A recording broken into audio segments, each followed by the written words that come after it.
I was kind of hoping to do this earlier in the day, but work had other ideas. But that is not what's important now.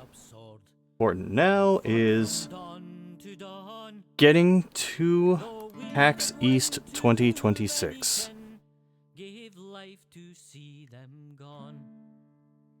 I think this is the right save, maybe? Should be. The clues were clear. An army of enemies was moving to attack Mage Alguin. Would our heroes reach his chambers in time? And would they be prepared for the rebirth of the great and ancient evil that awaited them there? So going to this event was kind of a last minute thing. And I was only going because I could go with somebody else. Not just that, but the day before I was supposed to leave, I was leaving on Thursday, I was scrambling to get as much stuff done and prepared and in place so that I wouldn't have anything to worry about while I was there. So long story short, I had an early morning flight, and... Okay, that was unnecessary, thank you.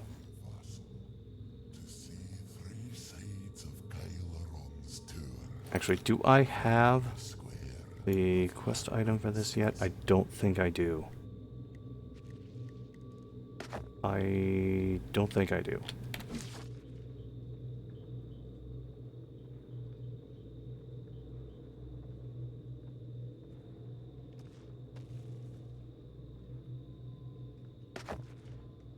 I'll check this out just to make sure everything is cleared up. What are we doing? I just want that on standby. Also, I have my notes on my phone, so... You see me keep stopping? It's because I have to keep opening my phone up again to see where my notes are. So because there was so much I was trying to get done at the last minute, I eventually got to the point where it was 1 in the morning. I went to lay down in bed, and I went, wait a minute. I didn't pack. Time to hide.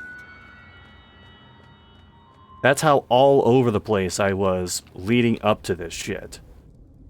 So, in the end, I wind up getting maybe an hour and a half of sleep before I have to head over to the airport, which thankfully my wife was willing to drive me to the airport, because otherwise I would be taking the get a lift at like 5 in the morning route, or whatever time I was going. I can't remember exactly when. So 2 things about the Columbus airport for this particular day that I was traveling. I think my flight was at like 7:30 in the morning or something. Ready. And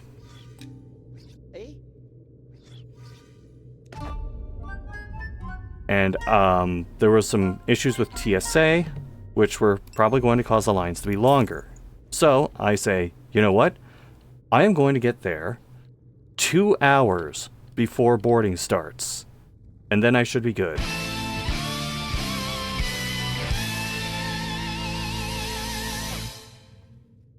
Thank you, Blonde Guy Gamer, for the 39 months of Tier 1 subbing. More like last minute PAX East. Genius.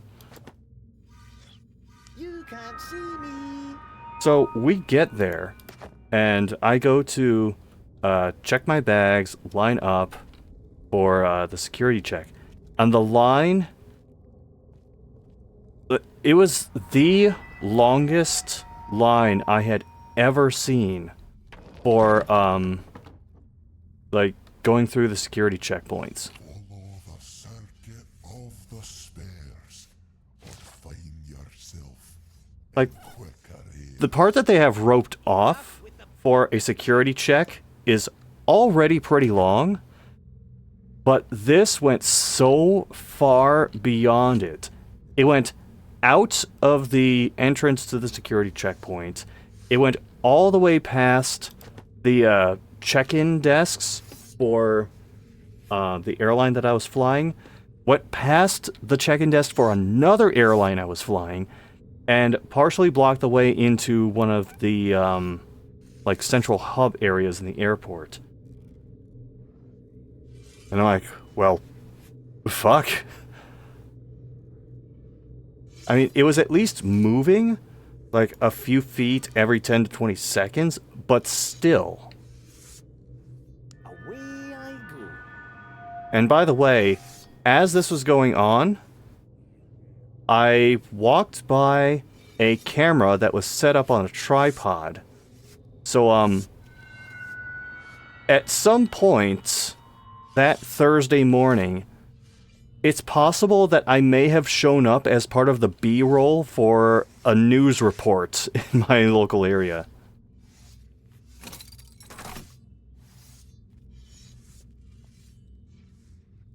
So the line is going, and going, and going, and it's still taking a very, very long time. I'm becoming very conscious of,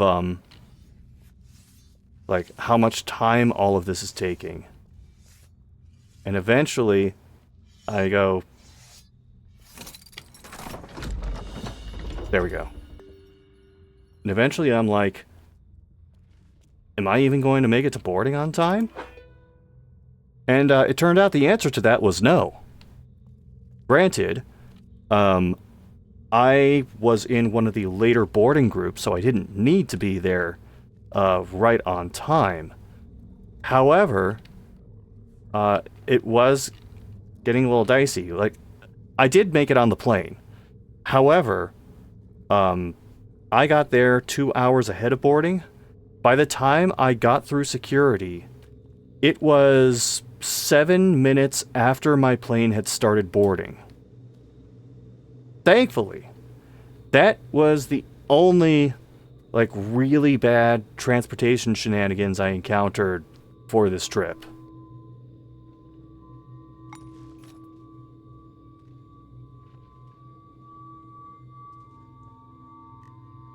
So I actually get there as my group is boarding. And on the way, of course, I pass a screaming baby. And I go, oh, gonna be one of those flights. Now, my strategy this time around was to just throw the headphones on, blast music, and attempt to sleep. Emphasis on attempt. And, I won't say it worked. It got me to where I was going. Let's just say that. I got, maybe an hour of sleep on the first leg of my flight. I couldn't get a direct flight to Boston, so I wound up flying into the next major hub, which is the Nashville airport. And because it's the Nashville airport, that means Voodoo Donut. So cryptic. Can't you just tell us?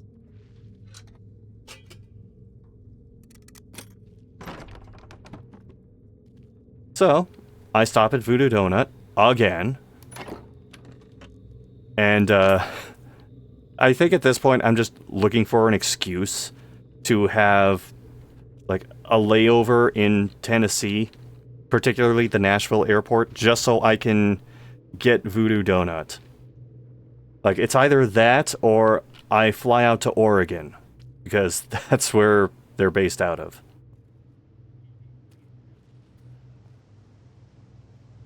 Now, at this point, I am still extremely tired. And I... Hold on. And I say, alright, I need to get some sleep just so I can function sort of like a human being would. And I find this open desk area and just set my stuff down and Like I finished a test early in elementary school, just folded my arms, put my head down, and attempted to get some rest. And I think I got maybe like 20 minutes of rest. Which, I mean, I was in the position where I was going to take absolutely any rest I could get. So, eventually I have to board for the last leg of the trip, and I wind up being one of the last people on the plane. Which, Southwest changed how they board people now. Like, they give people assigned seats, which just creates this massive clusterfuck of, like, the line to get on the plane constantly stopping for people who are, like, getting stuff in the overhead bins, or realizing they're in the wrong seat because, for whatever reason, Southwest is unusually strict now about you have to sit in your assigned seat. Before, people would, like, swap seats so that, like, husbands and wives could sit next to each other, or a family could stay together, and now they're like, fuck your family. We assigned you this seat, and you're gonna stay in it, goddammit.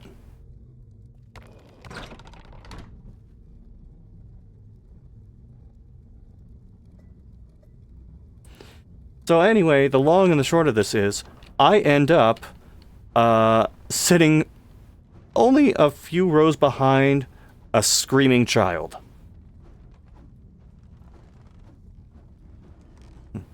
This kid starts screaming shortly before we take off. I have my headphones on the whole way, and I can't remember what music I was blasting, but apparently it wasn't loud enough for me to fall asleep on that flight too.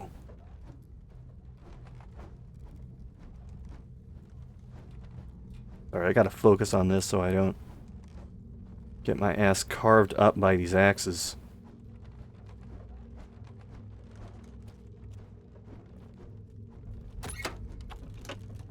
Hey.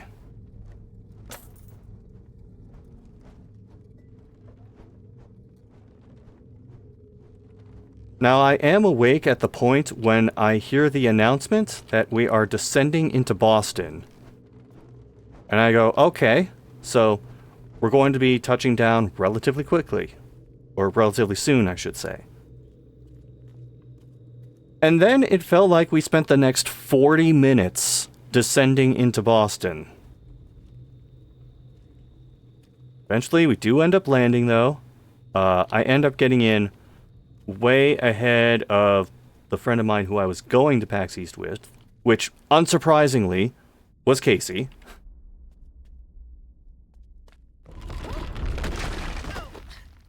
My sit bones. You really should try floating. Sorry, I wanted to let the dialogue play out.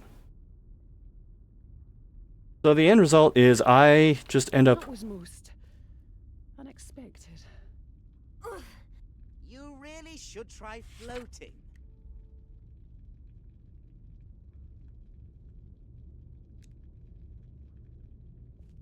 Okay. So...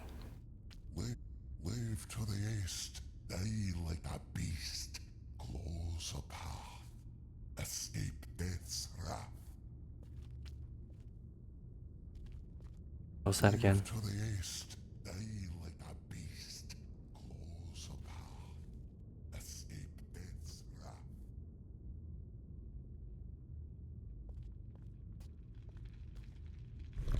Alright, so I end up wandering the Boston airport for a little bit, and it's not quite as interesting as some of the airports that I've been in over the years.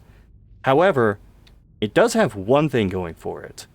I went down to baggage claim, and they had 4 arcade cabinets that were set up and were free to play.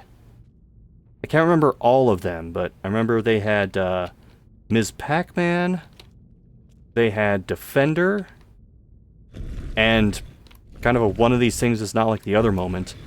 They had the X-Men arcade game.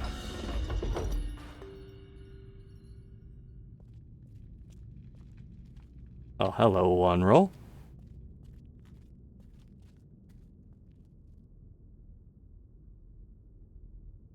So, my wait for Casey actually wound up being even longer than expected because, This does not look promising. Shall we go back? sorry, I'll do that again. So my wait for Casey actually wound up being even longer than expected, or anticipated, or whatever, because Casey's flight got delayed multiple times. And even though I had the voodoo donut earlier, I am also starting to get really damn hungry. I was going to wait until Casey got in to do something about that, but eventually I just gave in and said, screw this. I went to like a corner shop and I got like a bottle of Coke and then like one of those snack pack things that's like a stick of mozzarella cheese wrapped in prosciutto.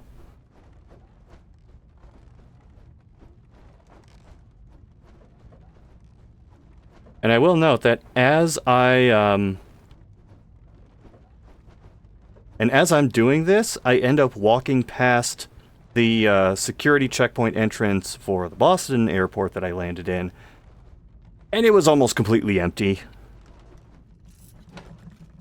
I don't know, man.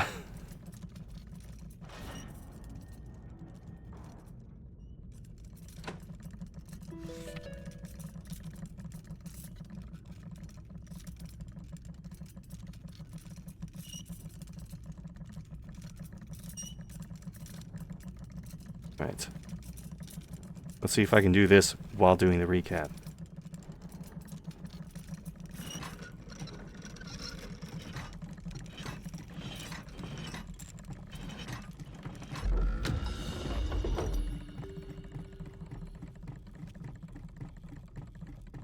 Okay, that is stopped.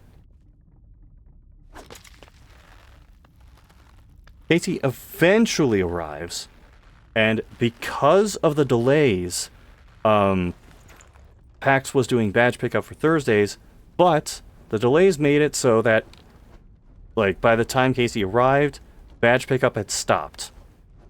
So, thanks again, Southwest. So, instead of doing that, we just say, fuck it, let's just head to the hotel. We get to the hotel, check in, drop off our stuff.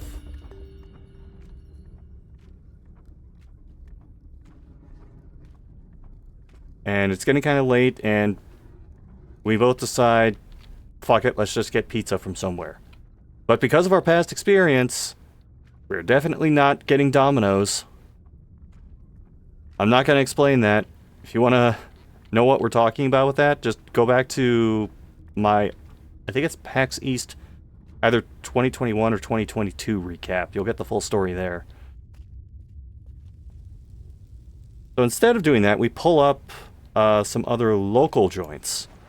And we head to this place called Pantry Pizza. And they give us this big-ass cheese pizza. We couldn't agree on toppings, so we just went with plain cheese.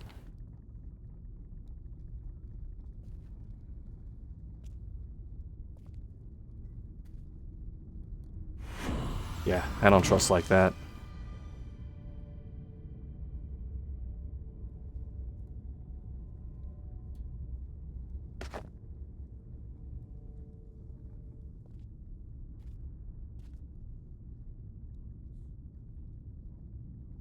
Okay, this could get a little dicey. You have nearly 30 minutes of the 3-hour video edited. Yep, I know that feeling. Hang in there. So, we get that taken care of. Time to hide. We eat the entire thing ourselves, which... This was a pretty big pizza, so that was no small feat.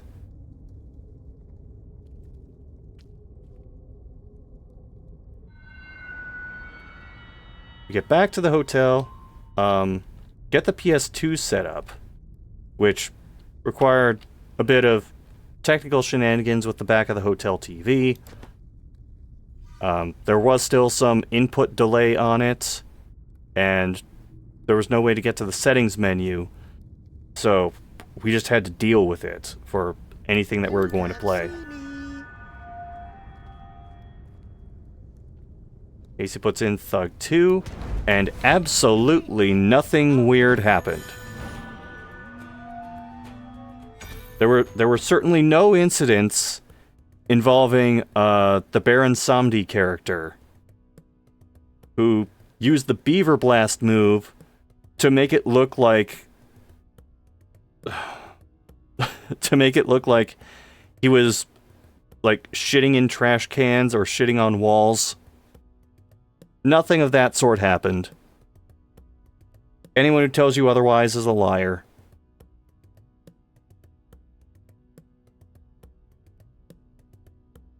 Monster Hunter segment is done. That's render 1 out of 5, all set. Nice. So, including Monster Hunter, how many games are in the first segment?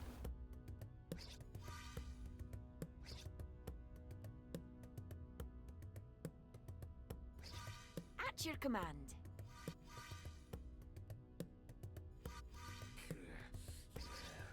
Command me. One sec. Oh, jeez. It must be a fair amount if you need time to count them up. Alright. I'll just tell you about Friday.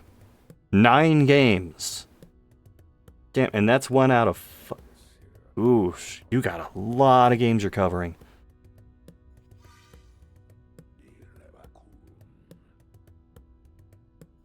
Let's see. Ready. Time to hide. I want to be efficient about this. Ready, I suppose. Yes? Yes?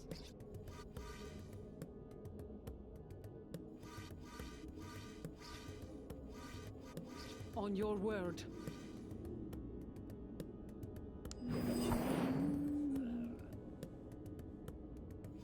Footage size, some segments will have more stuff in it. Okay, understood. We both get to sleep and wake up the next morning on Friday. Now, I will note, because of how late the decision was made to go to PAX East, we could not get a hotel that was, you know, decently close by.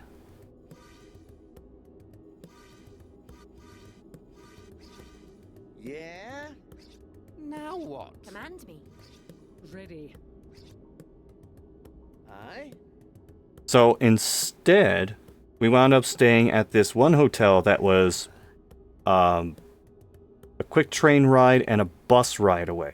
Train. Well, it's not quite a subway. Tram. We'll call it a tram. They just call it the T in Baston. We wake up, we're getting ready to head to PAX East, and then we notice there is a big-ass spider on the ceiling. So, because both of us are incredibly spider-averse, we end up calling the front desk, say, hey, anyone there who, could, maybe do something about a big-ass spider in our room? And they're like, yeah, we'll send one over. Oh, you were grabbing under a clip as I'm describing this. Great. So, about 10 minutes later, this dude comes into the room, and he's got a vacuum cleaner. And I'm like, oh, I know exactly where this is going. So, I had been keeping tabs on the spider while this guy was on his way to our room, which I'm not sure how it took so long to get to our room, because our room was the very first room on the first floor hallway. We were basically 10 seconds away from the front desk walking. But he gets the vacuum cleaner, sucks up the spider, we say thank you, he walks out. After that, we elect to go to the cafe to get a quick bit of breakfast. What should I do? On your word. That's so little, I don't know if I should even bother doing it. Yes, we did have a Luigi's Mansion vacuum moment. So there's a little cafe area that is attached to the hotel. We decided to go there for just something quick for breakfast. And, I have questions about how certain things are handled there. I think that's the most polite way I can phrase it. You to serve. To friendship. Here. So for one thing, we get there and there is this one person there who is, I guess they were, like, cooking a pizza of some sort. They open the oven. The pizza is on fire.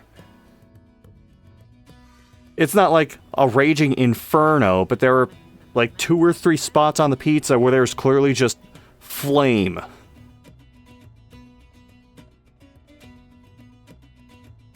And another thing, they have a latte machine there.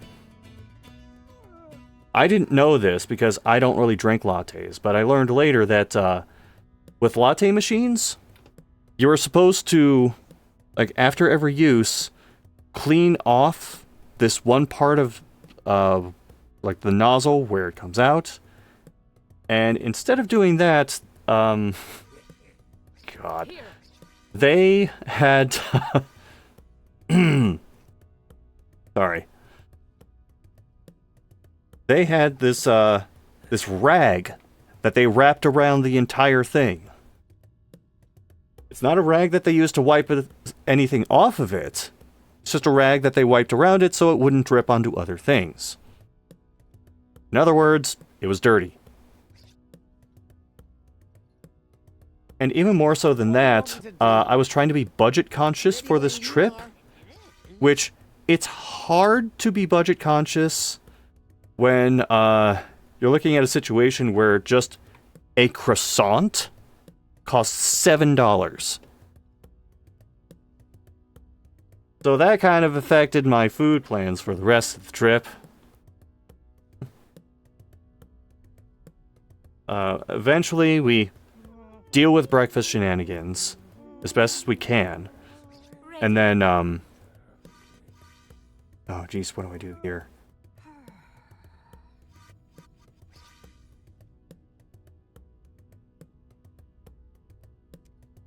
I really do not want to regenerate. On your word. Okay, this'll work.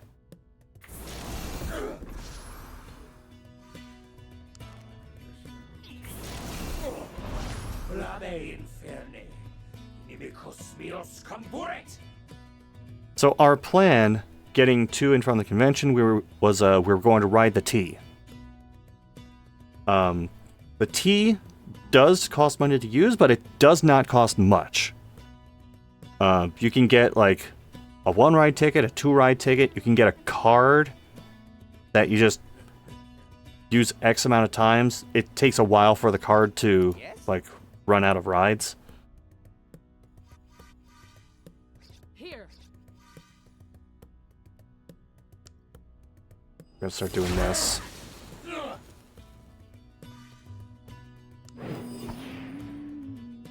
This might be a bad comp for what I want to do. Command me.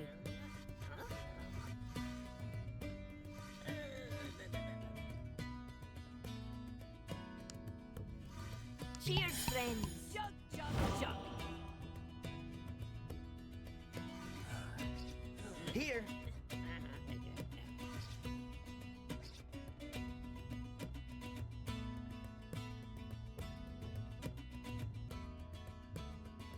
So I get tickets for the T. We ride that to a bus line, then take the bus line to, I think it was South Station?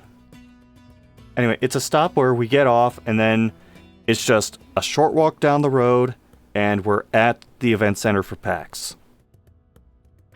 We go in there, we head to Will Call, get our badges without issue, and then we hit the show floor.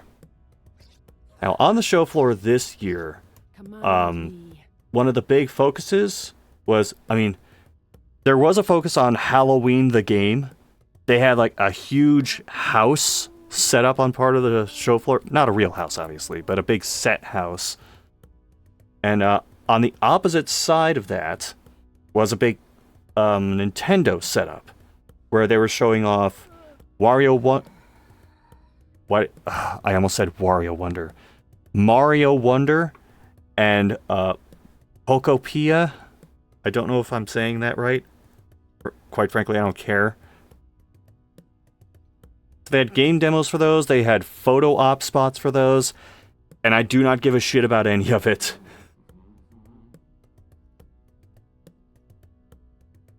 I was actually far more impressed with the Trolley Sour House. It's like the setup for a kitchen area. And a lot of the furniture and a lot of the like prop pieces around the area are just made out of like Trolley Sours. Something else we spot on the way to deeper in the PAX show floor is the Fangamer booth. I've gotten a few things from Fangamer before, so I think, you know what? I'm just gonna see what they have. And they had a few things I was interested in. But, again, I have to be budget conscious. And I was attempting to do that. Emphasis on the word attempt. Ready. But I did ultimately end up walking away with a physical copy of Faith, the Unholy Trinity. Which I did demo in the room, and I did finish Chapter 1.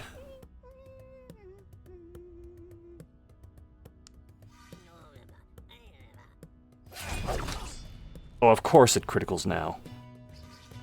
On your word. Not bad. That's lovely. What do you want me to do?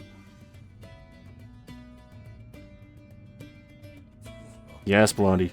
Mortis. Or should I say, Mort.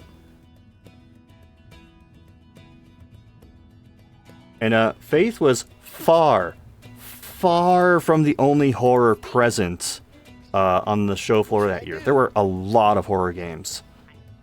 Mouthwashing was there as part of a multi-game setup for one group of developers. The Paranormal Activity game was there. And I was looking at the footage for this, and I'm going, wait a minute. The way that character is holding the flashlight, I know I've seen that before, and I realized it's running on the same fucking engine as a ton of those Fearless games that I've played. And they have this big setup for it with video screens, and you walk into this dark room for it, and I'm like, I'm looking at this footage going, nope.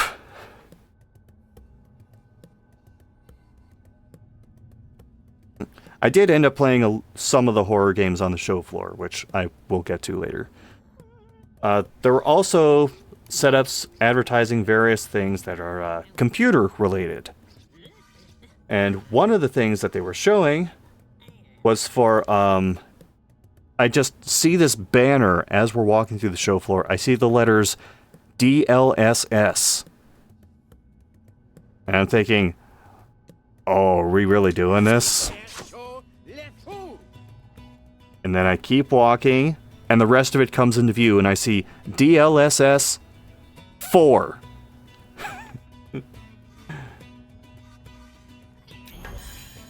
It's like, damn, that was a close one. Right where it hurts.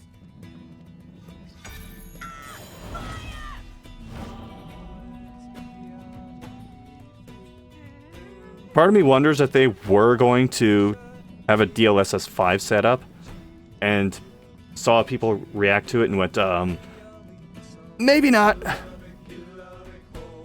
It would have been more obvious if, like, the banner had, like, a piece of tape over where the number should be, and then someone would write on 4, but no, that's not what happened here.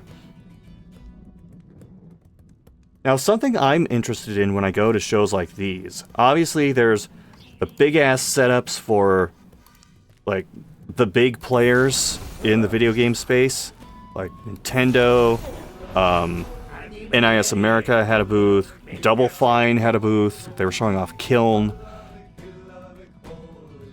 There was actually one group that was just nothing but Polish developers. And I did end up checking out some of the games over there because Poland is a surprisingly big player in the video game world. I mean, even beyond CD Projekt Red. But we're walking around, and I find this game from a solo dev. I can't remember the name of it off the top of my head. It's a retro-styled RPG. And, it's 8-bit styled. And then he says, why don't you press the select button for me, see what happens. I press select, screen darkens for a moment, comes back up. The game is 16-bit now, and the sound font changes to be like a 16-bit game. So it's kind of like Diablo 2 Resurrected, where you can, like... Hold on. At your command. Beg your pardon. In my head! Ha! Oh, yeah! Okay. Sorry, had to do that. Command me. Command me.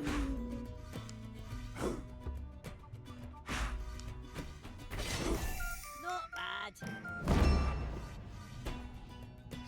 Eh?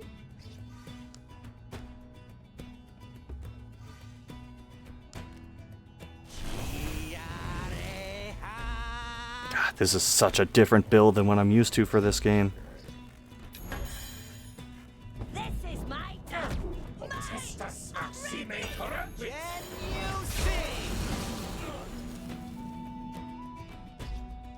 Yes?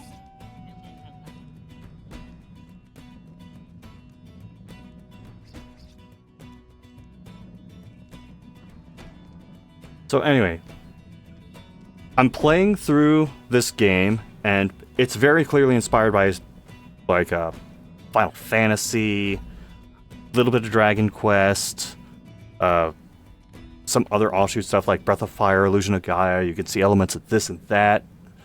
I'm playing through this, and then I cast Bolt with one of the, like, magic users in this temple area, and the game hard crashes and brings up Notepad with this big-ass text dump. I mean, I would have been disappointed if that didn't happen at least once while I was out there, but damn. Didn't need to go that hard.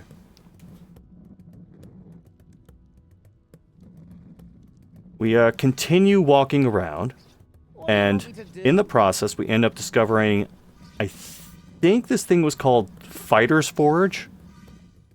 It's a 4-player game where you're playing characters that are kind of designed in the same style of like a beat 'em up. So Fighting Force is what immediately came to mind for me. However, the way it controls and the way the mechanics are set up makes it more Power Stone-like.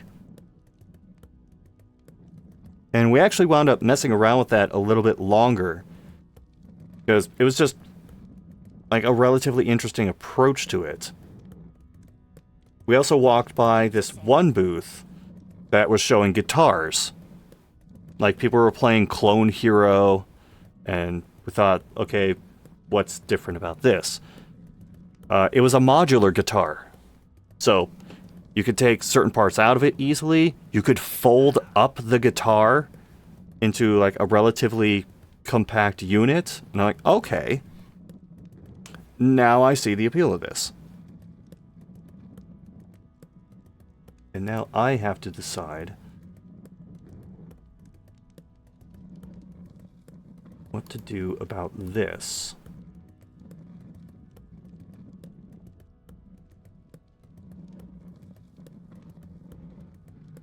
On your your word. Ready. Here. Oh, if you were over here, this would be easier. Ready. At your I command. have an idea. Here. Alright. Lose the damage, but he won't get his points back. Ready.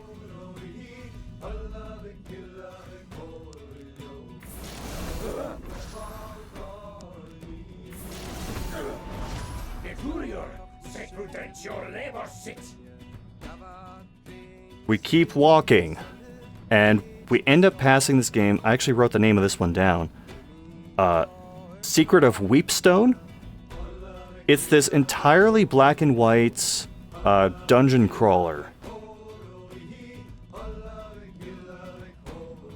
And it's very clearly like playing playing off of the D&D aesthetic, mechanically and in presentation, to the point that during battles you can actually see multi-sided die roll onto the field for like attack rolls, like saving throws, stuff like that. And I can't confirm this because I didn't get a chance to try this myself, but it looked like there might have been an element where like the way that your party is lined up affects how certain things play out. So that reminded me of Unicorn Overlord, and then reminded me, oh shit, I still need to finish Unicorn Overlord. Away I go. On your word. Ready, I suppose. On your right. Not bad.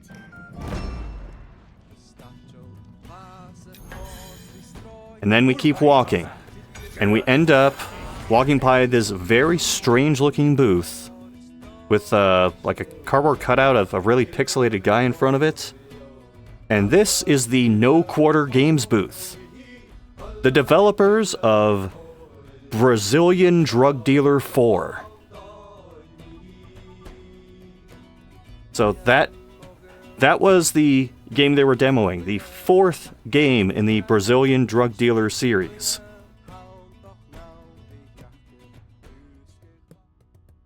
And they were also selling various merch, which would allow you to pick up a copy of Brazilian Drug Dealer 3. Hold on. Yes, I do have to tell you the full title. Brazilian Drug Dealer 3. I opened a portal to hell in the favela trying to revive Mitaya, and I need to close it.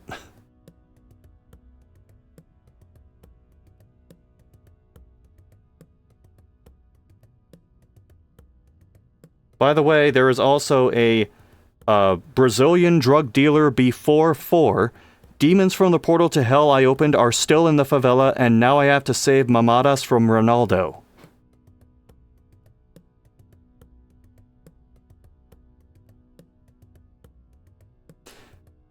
I was not aware of the Brazilian Drug Dealer series, but I mean, just check Steam. The reviews are like overwhelmingly positive for this shit.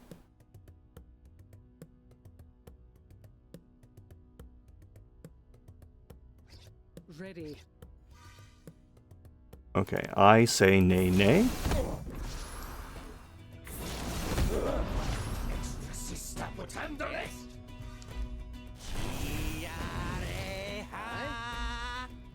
You to serve.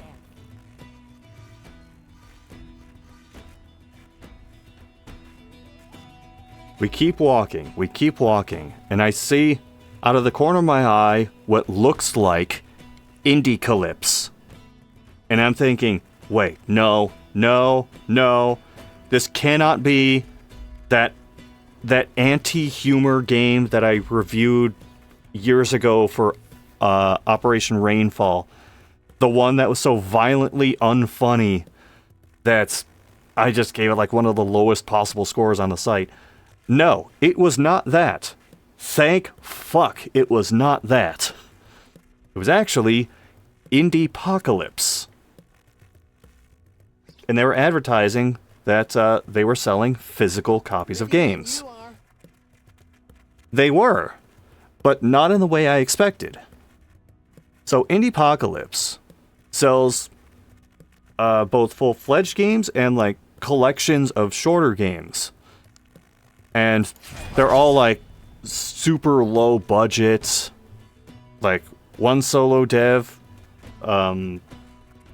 like works, and he's got what look like cases for cassette tapes all on his table, and each of them has like hand-drawn art on them.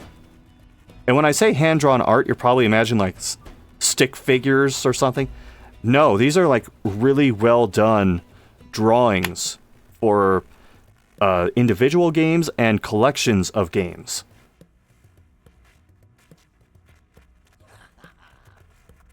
And when you take what looks like a cassette case and flip it over, you realize, oh, it is a physical copy of a game because it's on a USB flash drive.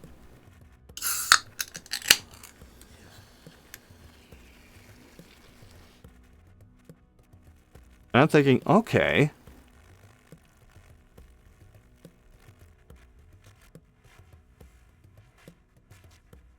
And long story short, I did end up picking up a collection of games from this person. This booth, I should say. And I'm not going to do it tonight. I was hoping that I could do a PAX East recap and then go straight into like playing demos of some of the games that I saw there, playing Brazilian Drug Dealer 3, and playing some of the Indiepocalypse games. I'm going to do that a different day, but I will do that. Ready. Now, while... Command me. Now, while we are out there, we start getting messages over Discord from Jeremiah Isaiah, who wasn't there this year, but some of his friends were there. On your word. So he lets them know we're there, and then they contact us, let us know where they are, and we meet up with them. It was Ivan and Acid. Ready. And they were there with another circle of friends. Yeah? So we hung out with them for a bit. Actually wound up meeting up with them again later, a couple of times. And then while we're with them, we end up walking out of the show floor and we head to the game room. Specifically, the retro game room. Command me. Now, Casey and I have one thing in mind, which is GoldenEye. It's, Aye. I would say it's become a tradition. Maybe not necessarily a PAX tradition, because we pretty much try to do it anytime we're at a con together and there's a retro space. But for PAX specifically, we're making it a tradition to play GoldenEye. Like, anytime we happen to be there at the same time. But before that, we walk past this one CRT TV setup, and there was a dude there playing Duck Hunt. And he just like needs to take a break for a bit, so he asks our group if anyone wants to like take the light gun and try playing some Duck Hunt. I think it was Acid who took the light gun first, and I don't know if he's played any light games before, let alone NES Zapper games, but the struggle was real. I will just put it that way. The struggle was real.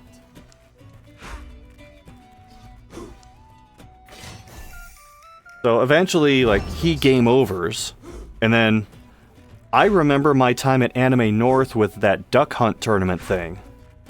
And I go, you know what? Let's see if I can pick up where I left off with this. So I take the zapper. I'm standing like maybe 6-7 feet away from the TV, and I start playing Duck Hunt. And I clear the first round. I should specify, when we took over, the game had been switched to the clay pigeon shooting thing, so it wasn't the ducks. Acid game overed on that, and then I started playing it after him. I get through round 1. And then round 2. And then round 3. Around round 4, I realize I have not missed any of the clay pigeons yet. Or orders. Speak. And I didn't miss any in round 5. Or round 6. I think I did miss one in round 7. But then we get to round 8. And then round 9. And then round 10. And then round 11. And 12. And 13. And it just keeps going. And I don't know how in the hell I am hitting all of these clay pigeons. But this just went on and on and on. And my score is getting higher and higher and higher. I'm in like the hundreds of thousands of points at this point. And the guy next to me who like started this whole thing is like, you fire guns in real life? And I'm just like, no. I wasn't doing anything particularly special. I was just looking down the sights, aiming at the clay pigeons, and hitting fire.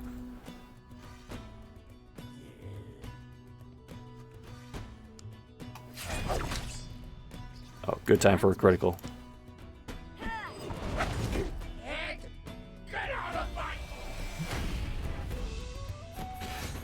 So the rounds keep tumbling by. There's like another couple of rounds where I miss one clay pigeon, but it just keeps going and going. Round 14, round 15, round 16.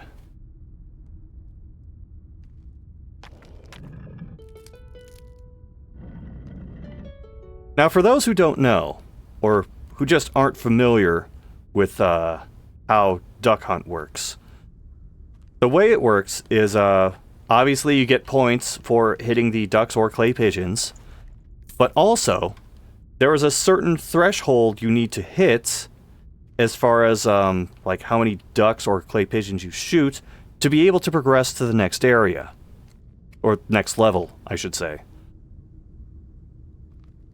Now that threshold starts off really low, and as you keep going, the threshold gets higher and higher and higher. Time to hide. And as I keep going, it reaches the point where it says, okay, you can only miss 3 clay pigeons while still progressing to the next level. Around round 17, I want to say, it goes, okay, you can only miss 2 clay pigeons and still progress to the next level. I get to round 19, and it says, okay, you are now at the point where you can only miss 1 clay pigeon while still progressing to the next level. I don't miss any of them. And the game goes, alright, you're at round 20 now. You've got like 250,000 points. Fuck you. You can't miss any of the clay pigeons anymore. And that was around the time I tapped out, because I was like, this is going on too long. I just came here to play GoldenEye.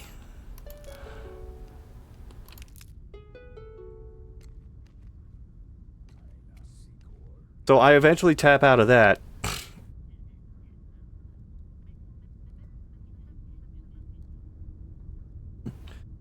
And Casey and I find an open N64 and check out a copy of GoldenEye.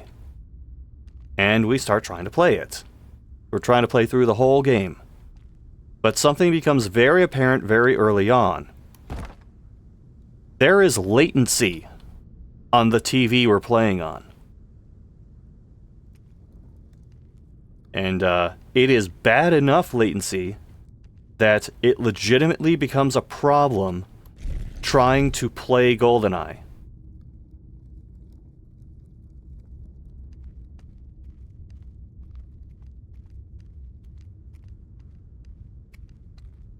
But you know what? We're still trying. We're still managing to get through some levels. It's a little bit more of a struggle than it would be normally, but we're getting through it. We're passing off the controller to each other every level. Like, they'll do the dam, and then I'll do facility, they'll do runway, etc., etc., etc. We get to a certain point where we realize, on top of the latency, the brightness is also completely fucked. Like, it is extremely dark in various areas. And we go, alright, we gotta do something about this. Because we get to, like, the jungle level, and it is just impossible to see anything.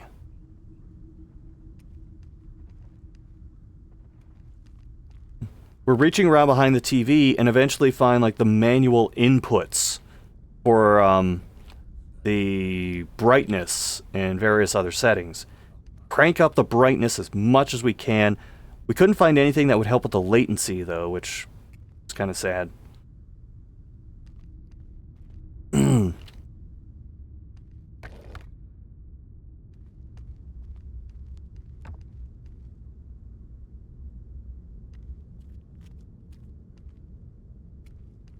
Sorry, I can't remember if there's an extra switch in this room or not, so just trying to be thorough.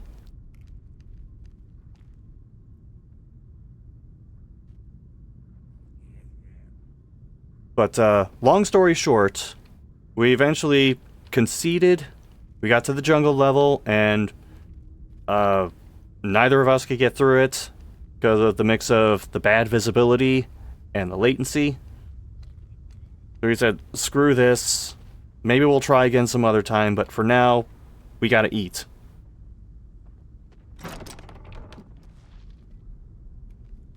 And that is what led us to leaving the event center and going down the street to a Jimmy John's. And that was pretty much our dinner. I should also note that at this point in Boston, it was very cold and very windy. And I had left my jacket at the hotel.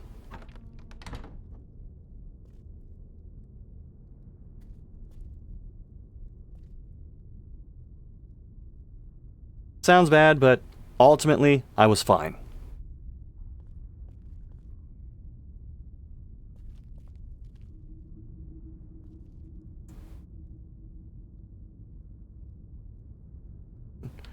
Oh yeah, by the way, Duck Hunt, I said 250,000 points. I just checked my notes again. I hit 500,000 points before I finally tapped out at level 20. You can't see me. Oh, shit, I have a character to level up.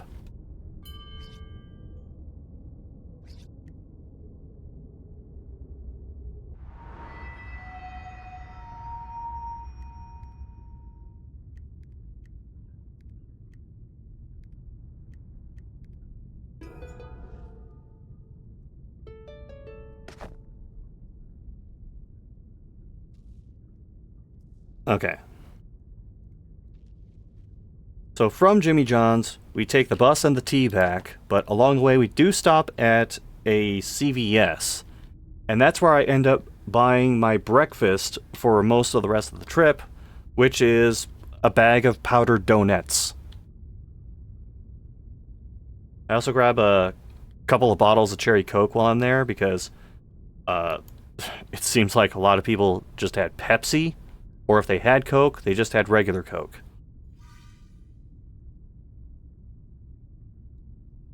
When we get to the room, I set up the switch, and I do a test run of Faith, and that's where I ended up completing the first chapter.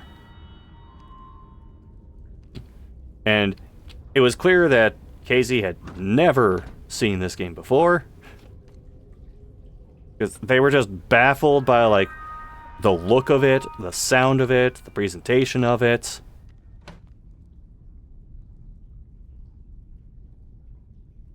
I am slowly introducing Casey to more and more, I won't say off-the-grid stuff, but more independent stuff that maybe doesn't get, as much widespread recognition as other things.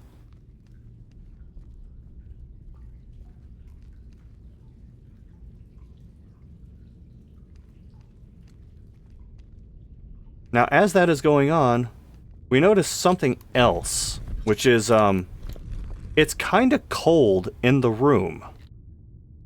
And the reason it's kind of cold in the room was that the heat stopped working.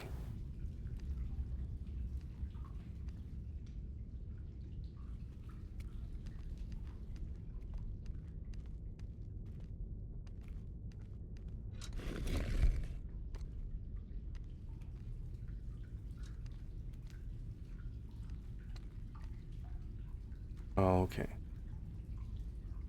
I'm just trying to make sure I slide these properly. So, we call someone to try and beat the heat, I guess.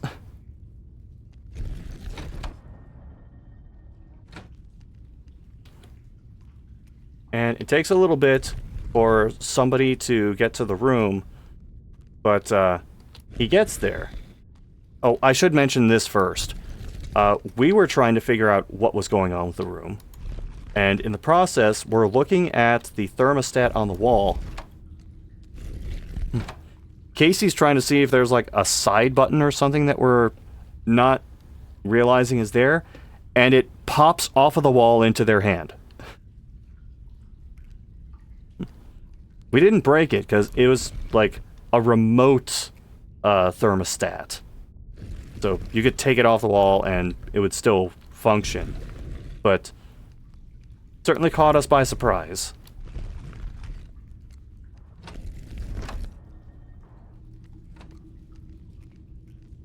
So this guy does come to the room and he walks over to, like, if you've ever been in a hotel room, there's usually that like heater/AC unit that's on the opposite wall of the door where you come in. Usually by a window. We looked at that, and there was this, like, covering over where the controls for it should be. And those controls, are what we wanted to get access to. Because we figured something was going on with that. Because the thermostat seemed to be working normally, and was just saying, yeah, you don't have heat. So this guy goes over to that heating and AC unit, pries the big plastic cover off of it, pries the extra plastic cover that's over the controls off, and yeah, it had just been turned off somehow. Not sure how. Time to hide. Anything above us? So he fixes that, and then he turns to me, and he gives some kind of explanation of what is going on. And I'll be honest, I don't think I understood a single thing he said. He did have a bit of a dialect, but it wasn't necessarily that which I found difficult. It was that he was using some technical terms for the unit, which I was not familiar with at all.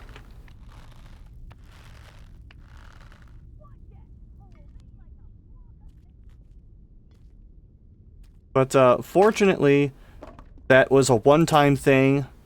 I didn't have to do whatever he was suggesting. If anything happened, I was just going to call the front desk again. But fortunately, it did not come to that.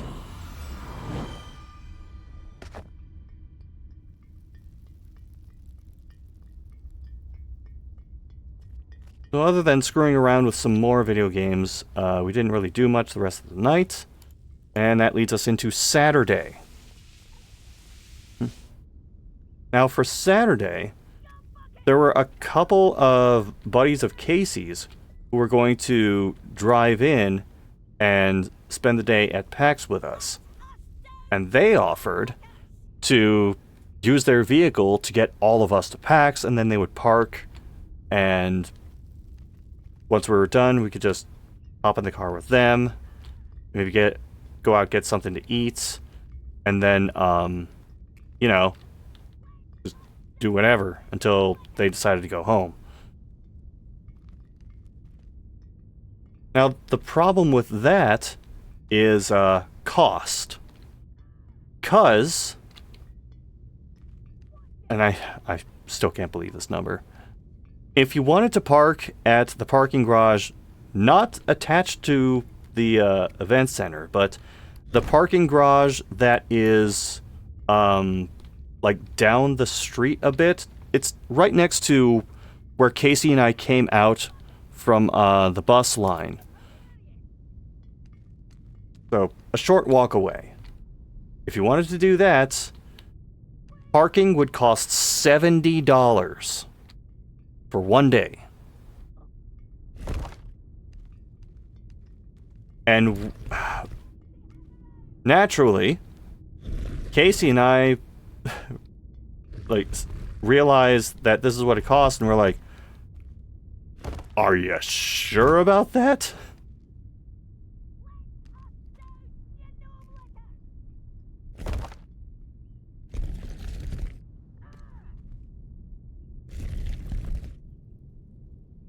But they said, yeah, we're sure about that. Here and laugh. How dare you? We're like, okay. Then you'll And then, sorry, I'm trying to figure this out in my head. Okay. We're like, okay, you say so. So they show up, they pick us up, they're cool people, and we drive over, they park in the garage, and we hit the show floor. watch it, or we'll make like a Now, because these friends were only there for one day, There's an ugly ceiling. How did they get up there? a fitting fate. One of Master Alguin's levitation spells, and it never wears off.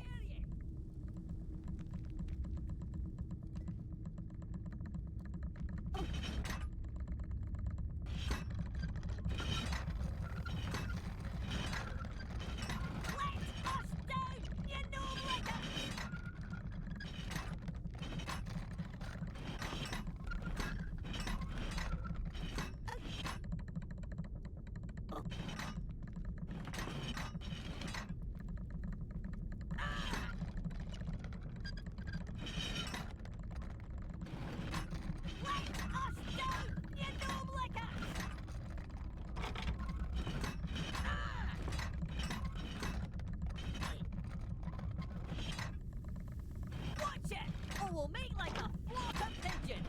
Then you'll be sorry.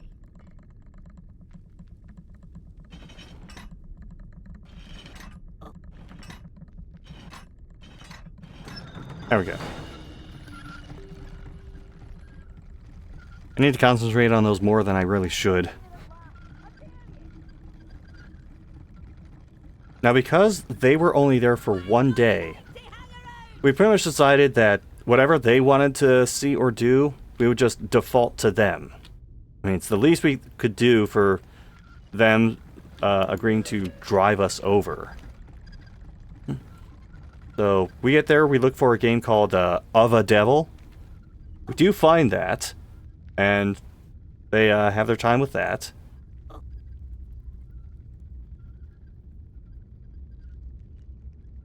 Yes, scum buckets! Come up here and laugh. How dare you? And while that's going on, I am still checking out other games. Or we'll make like a And I find this one game from an independent developer called Nocturne. It's one of those like top-down like shooter things. Not like a shoot 'em up, but it's one of those things where you control a dude on a field. Things come at you from all angles. One of those games that's really good to have a keyboard and mouse for. So I'm playing that, and I eventually get to a boss character. And I get told by Casey, they had to go for a panel that was being put on by some of their friends. Because some of the people from Obsidian Entertainment were there, and Casey's worked with them a lot before. And I tell him, okay, just give me a moment to kill this boss that I'm on, and I'll be good to head out. So, I get the boss's health all the way down, and then I just hear the developer who's watching me play say, "I'm sorry." Boss's health regenerates, second phase initiates. And in this phase, he has like a wolf companion that spawns and attacks with him. And of course, if you whittle down the health of the wolf, another one just respawns immediately.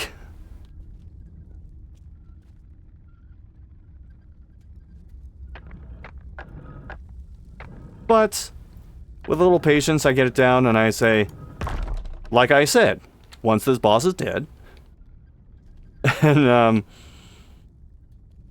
the developer just cracks a smile, reaches behind his desk, and hands me a pin that says, I defeated this boss for Nocturne, coming soon.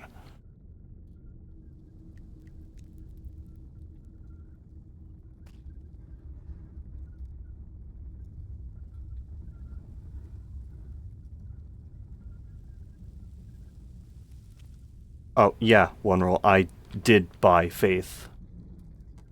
I'll probably play that on my own, not on stream. But, yeah.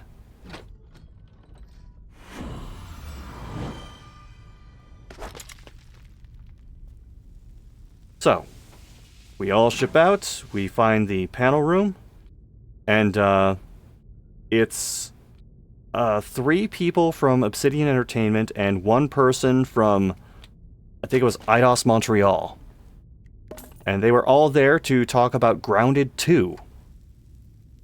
Specifically, they announced a couple of things that were coming to the game. One of which was a lizard. I think his name was Dozer. But it's like the new big bad that you could fight in the game.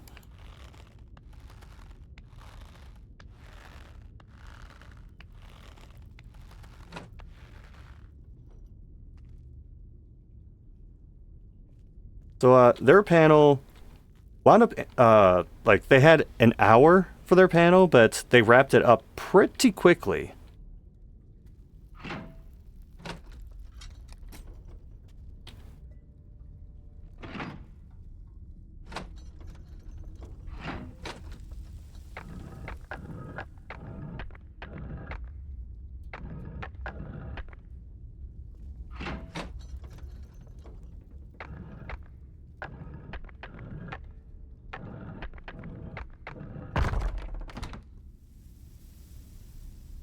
So we head out and meet up with them in this space outside. I am terrible with names, but I did remember the name of one of them.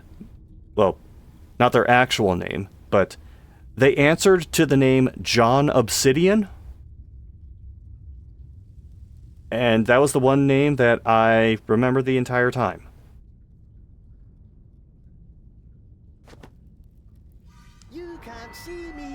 We all decide on this local restaurant that we want to go to, and along the way, I end up in casual conversation with the person from Eidos Montreal.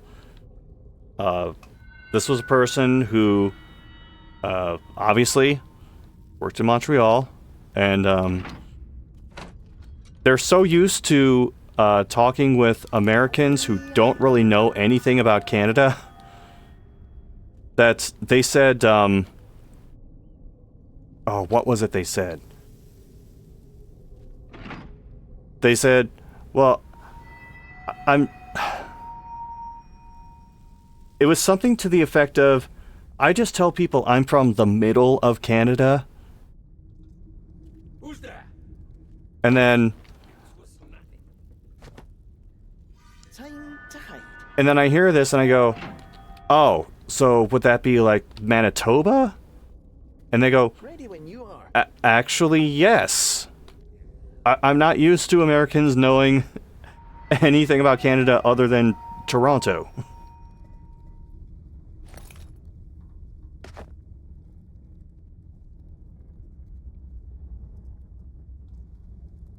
But they say, yeah, I'm from Manitoba. I actually grew up around Winnipeg. And then I just throw out this offhand comment where I go, oh, Winnipeg, home of the Blue Bombers.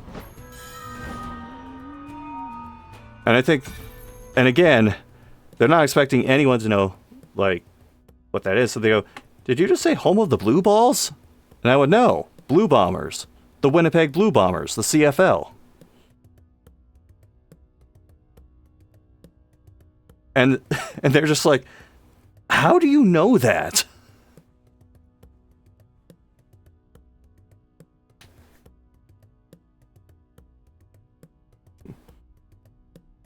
The reason I know that, I have Canadian friends, and I have exposure to Canadian sports other than hockey. On your word.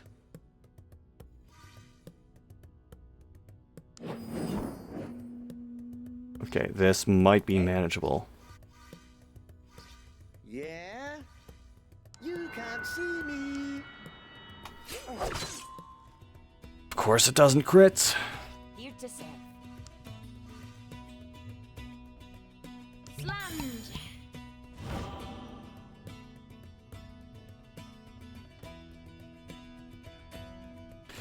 So we head down the street. We actually end up going down a staircase and then down another street.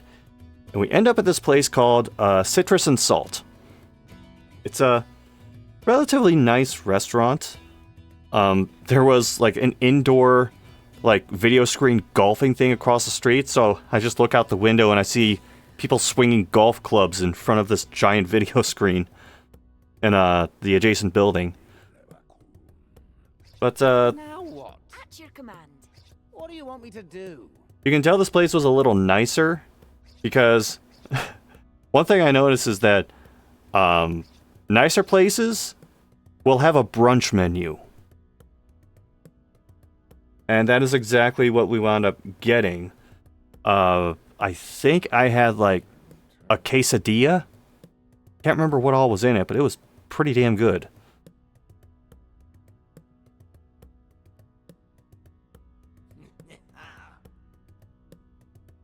We end up splitting with the Obsidian and Andes Montreal crew.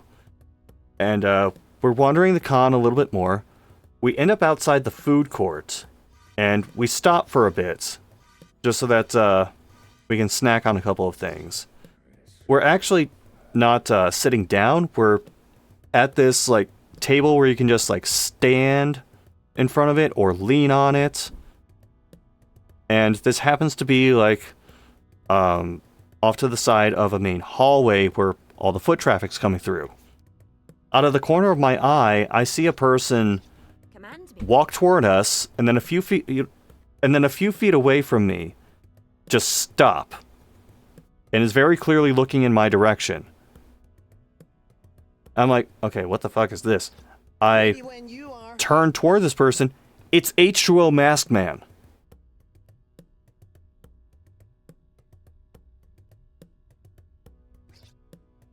Ready. So, yeah, we met each other at PAX again, although it's east this time, not west.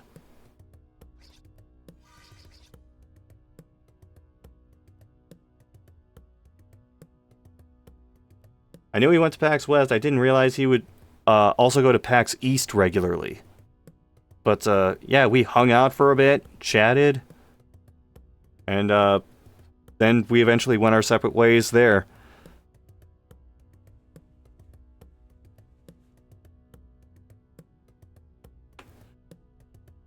Now I end up wandering a little bit more. At this point, I'm with Casey, and we're just meeting up with the other friends later. We wander around, and we eventually realize Mega 64 has a booth there.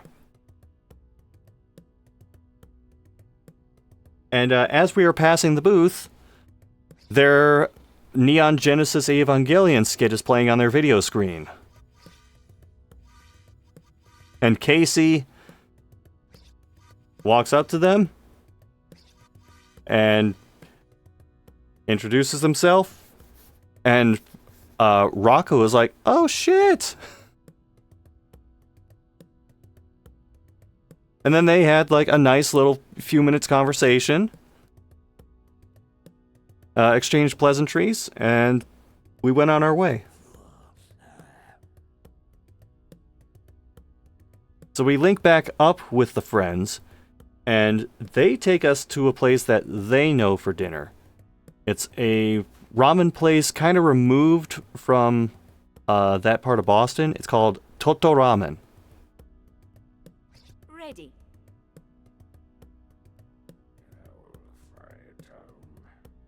And you know what? Pretty good ramen.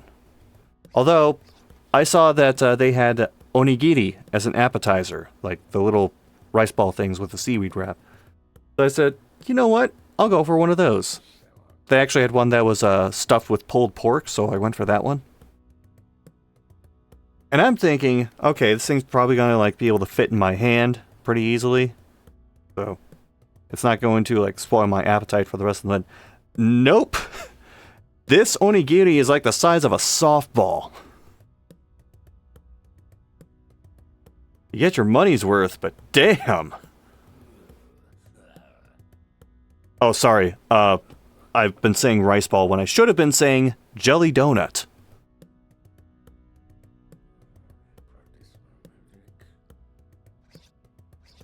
At your command.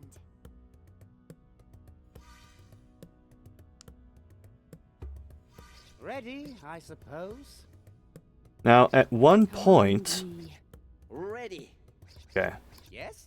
Just wanted to make sure that was squared Ready away. for orders. Eh?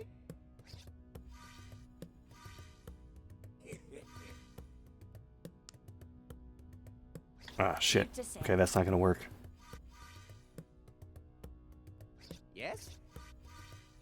On your word. What should I do?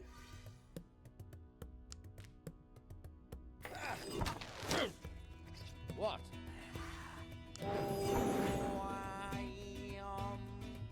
So, we finish our dinner at the ramen place.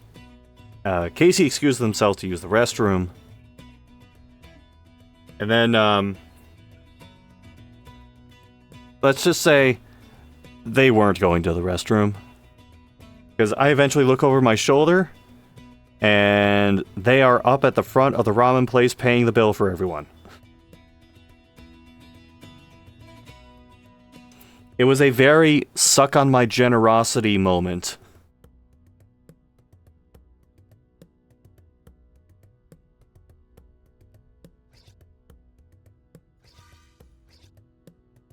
Here to serve. I'm gonna hold off on that. So that's all finished. We head back, and we get to the point where we're going to like enter the parking garage that we stopped in and head home. And we're passing these other restaurants, and I see one with a kind of confusing name.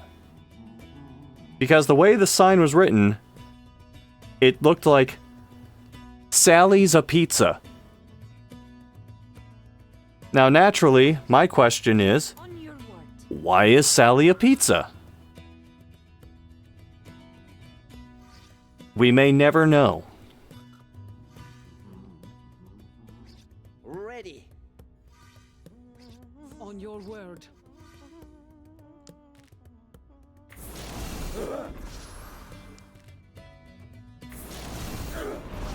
Neturior, secrutentio labor sit.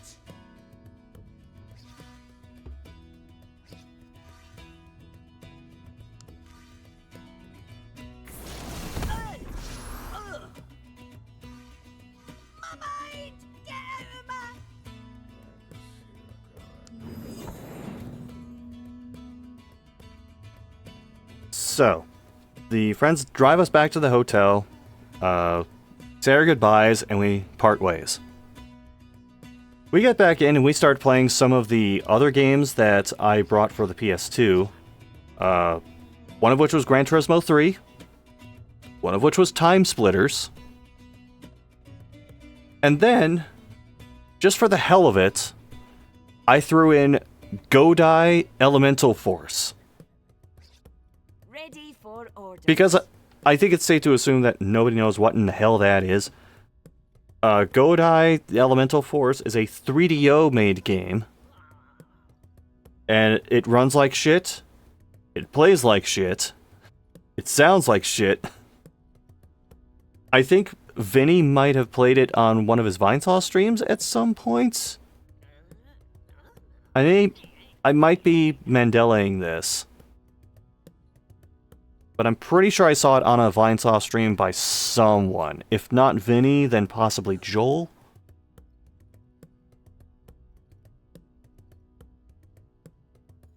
What should I do? At your command. Ready, I suppose. Aye. Ready. Oh, this is a problem. Here. Command me.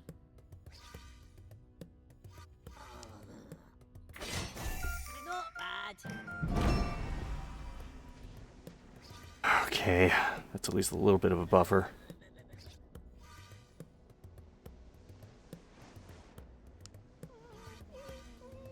I salute you. Now, as we're going through all these games, it's getting later. Get a slight case of the munchies. We decide to see what is in the, like, snack shop that's behind the front desk. We walk in there. It's a pretty small space that they just crammed, like, a freezer in, and then some shelves with, like, candy and popcorn and whatever. This place is, I'm just going to tell you the prices of some of the things in there. A normal-ass candy bar, like a Snickers, Milky Way, Kit Kat, $4. A cup o' noodle, $6. Ready when you are. A can of Red Bull, $7. We decided that none of that was worth what they were saying it was. And just went back to the hotel room and had some of the stuff that we picked up from CVS.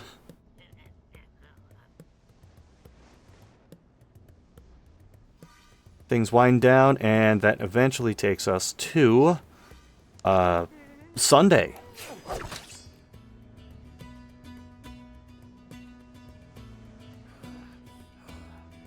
CVS Bangers and Mash. Yeah, exactly.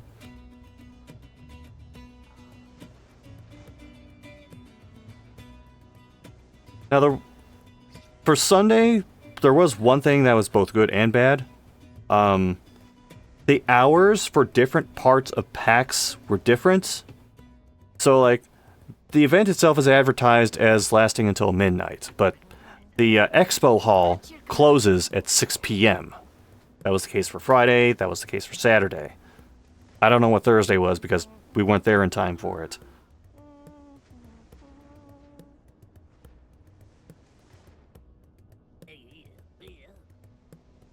But we try to get there as soon as we can for Sunday, but shit still happens, and we don't even get out of the door until, like, 10:30. Thankfully, though, like, Boston's public transit, like the T and the bus system that we took, still pretty effective, so we did get there with enough time to do a bunch of other stuff.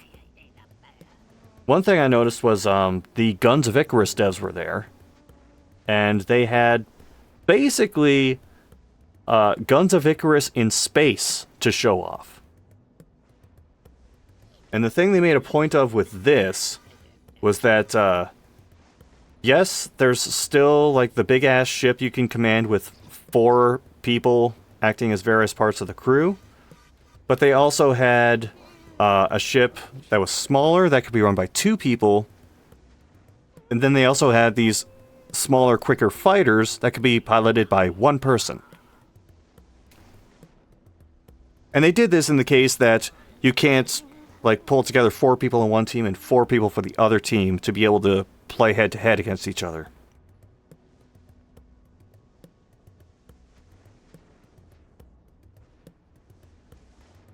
So I tried that out for a bit. It took a little getting used to for the controls.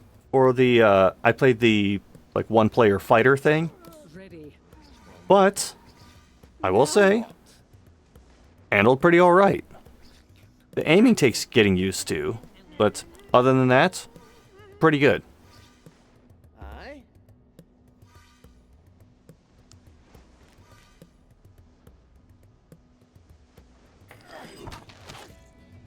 By the way, if anyone is listening and can handle that obvious spam in the chat,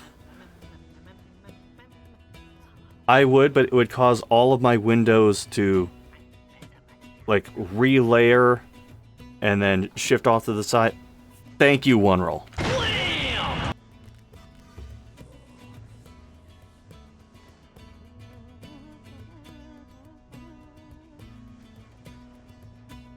Now, there was another developer there, another, like, small-time dev, who was showing off a couple of games that he'd made. And one of them was a horror game. I think it was called Within the Walls? And I'm looking at this, I'm thinking, okay, it looks like a horror game. What's different about it? So I get to the setup for this, and I realize there is a keyboard in front of me. There is no mouse.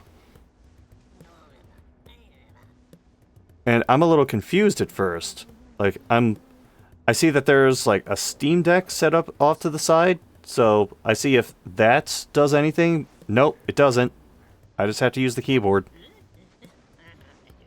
I get into the game, and I realize the movement is all grid-based, and it's all on WASD. So I go, alright, this is a choice. I play around with it for a little bit, get moving around, pick up a couple of things, not the least of which being a handgun. What do you want me to do? And I pick up this handgun, and I go, alright, how do I equip it? I can get into the inventory and see the gun in my inventory, but I don't see a way to actually equip it. And I'm thinking, huh. Well, this is kind of strange. And I pick up something for melee. Again, check the inventory, see it in my inventory, can't equip it. And I'm like, the fuck? Well, how am I going to defend myself? So I keep playing, I solve like a puzzle or two to like unblock some paths. And then I turn a corner, and there is what looks like a zombie in front of me. I'm thinking, alright, well, I mean, I don't have my weapons out, so I'm probably just going to run into this guy and die. I approach the zombie, and things stop at a certain point, and a menu pops up. And the menu says, like, it lists out all of my weapons. I go, oh. Okay, so I hit one of the weapons, and it says, are you aiming for the head, the body, the arms, or the legs? It gives different, like, chances of hitting, and then descriptions of like how that affects the critical rates, how that affects the opposing monster's ability to move and attack. And I'm like, oh, I get it now. It's turn-based combat.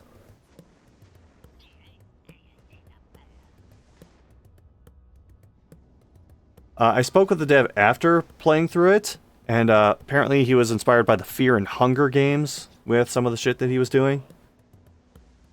And you know what? I'll check it out down the line.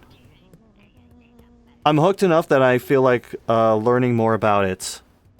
Ready for orders. What?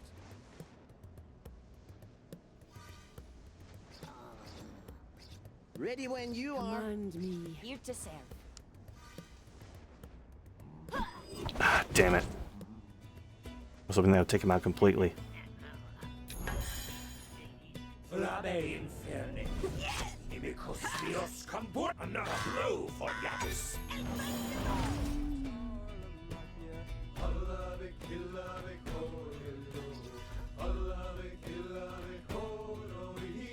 Ready.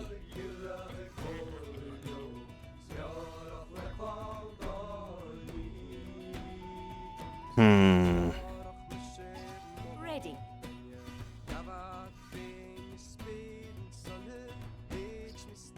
Now what? Speak.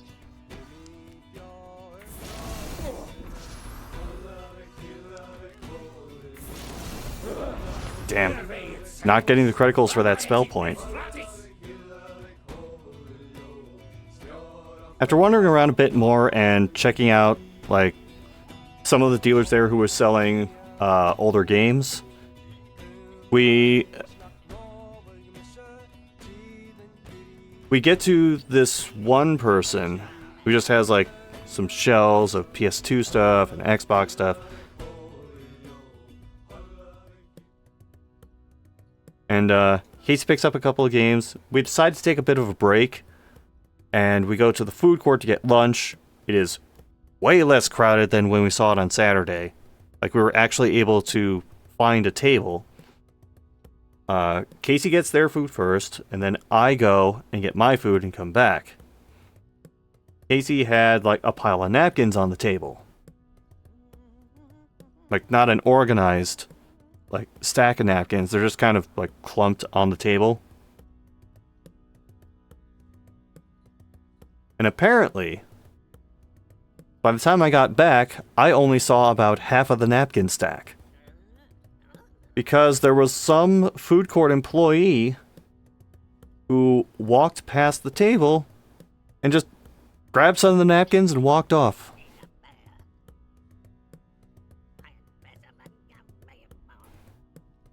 I don't know if she thought she was, like, picking up a mess. Because we did see her going to other tables where, like, people weren't there and just picking up, like, loose cups or napkins. There were a couple times we saw her go to a table and ask if someone was done with, like, a tray or a plate or something, and then take it from the person. But no, with our table, she just grabbed some napkins and walked off. And we have no idea why. Now, eventually, she did redeem herself because she came back around to our table and then saw my empty thing for my food and said, are you done with that? Can I get that for you? And I'm like, yeah, sure.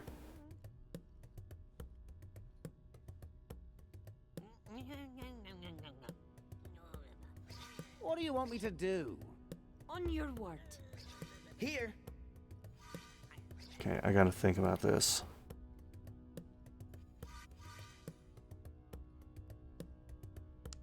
Yeah, we'll do this.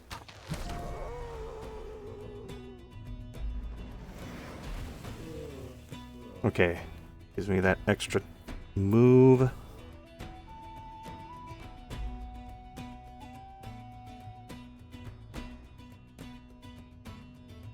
Once we're done there, we head back down to the expo hall floor. Test a few more games. end up back at the No Quarter Games booth where they're showing Brazilian Drug Dealer 4. And I got a couple copies of the soundtrack because with the soundtrack they included a Steam code for Brazilian Drug Dealer 3. So now I have a copy of that, and Casey has a copy of that. I should see if we could do something together with that down the line. Now, we were also walking past these other booths, and a lot of these people will have like various things they give out for promotional purposes. Like there was one who was holding up a sign saying, "Wishlist our game, get a pin." And you know what? I wishlisted their game. They gave me a pin. But there was another one that I could see they had this stack of posters. I can't remember who this dev was or like what games they were advertising. I checked the poster and it doesn't say the name of a game on it. But this dude just looked right at us and said, "Please, for the love of God, take a poster."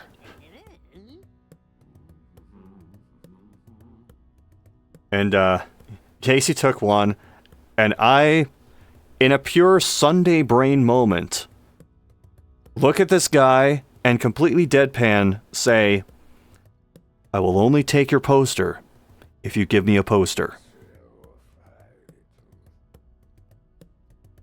This guy's Sunday brain says, "Oh, I'll give him 2 posters." And I have 2 posters for that now.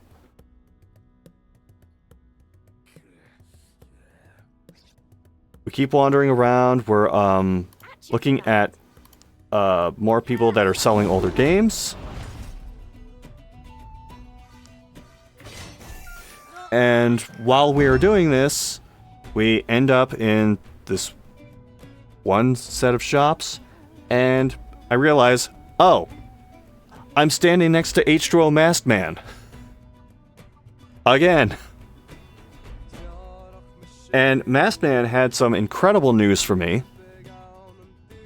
I was walking around, as I usually do at these events, wearing my hat that says shirt. Masked Man informed me and showed me a photo that there was someone else at PAX with a shirt hat. It didn't quite look like mine. It was still black on top, but it had a red brim.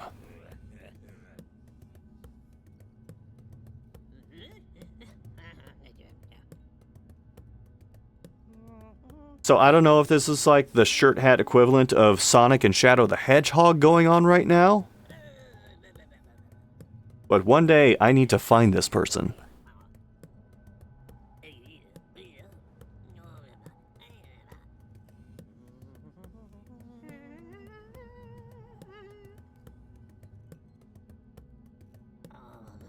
We'll come together, we'll touch hats, and summon a superhero. Captain Planet. I can't reach my soundboard to hit the jokes button, but oh well.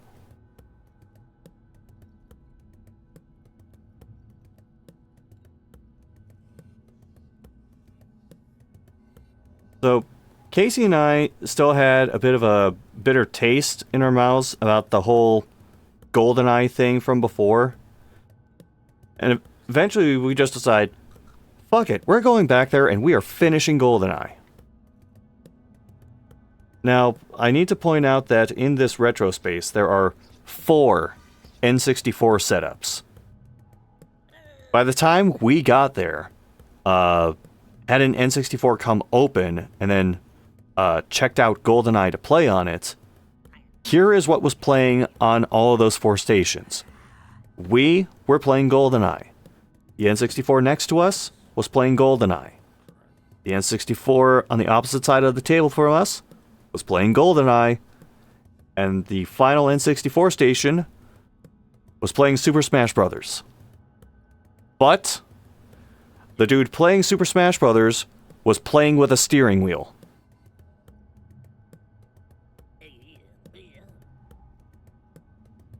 Now it's at this point that we start playing one of the levels. Casey is starting off, and we realize, wait a minute. We're at a different station, and this TV does not have the input lag that the other one did. So I don't know if it was just a matter of that other station wasn't set up properly, or if like other people complained about input lag or brightness or some shit, and then they fixed it for all of those setups, or what. But with everything functioning as it should, we were able to finish GoldenEye. So the tradition lives on. What should I do? Ready, I suppose. Yes?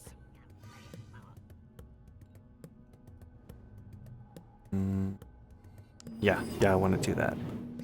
Yes?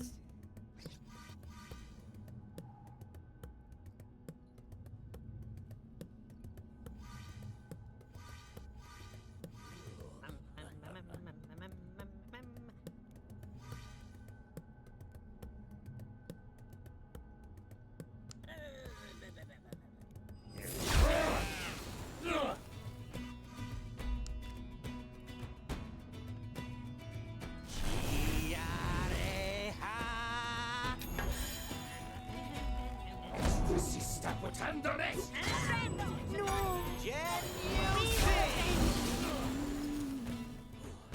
Well, fuck. I was afraid that would happen. On your word.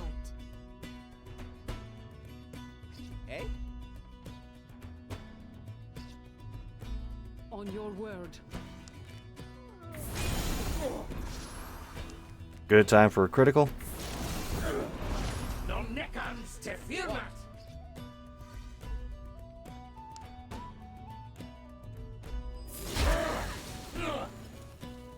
Yeah?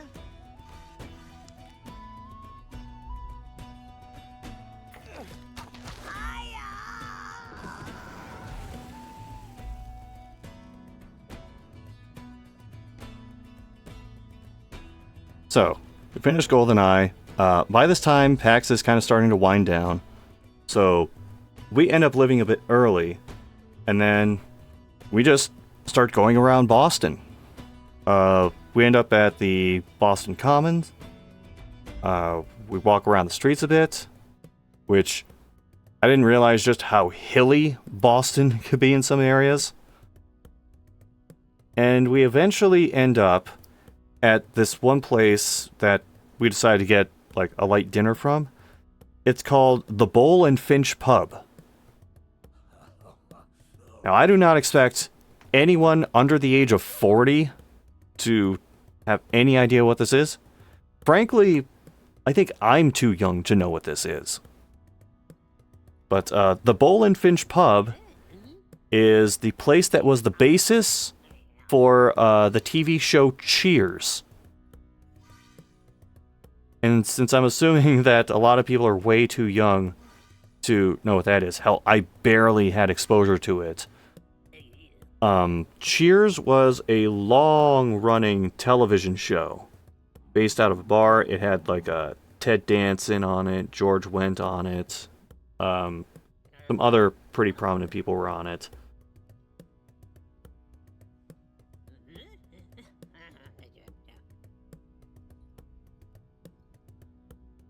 And I think that show ran for 10 or 11 years. And I was just barely old enough to remember watching TV and seeing how many people talking about what a big deal it was that Cheers was having its final episode.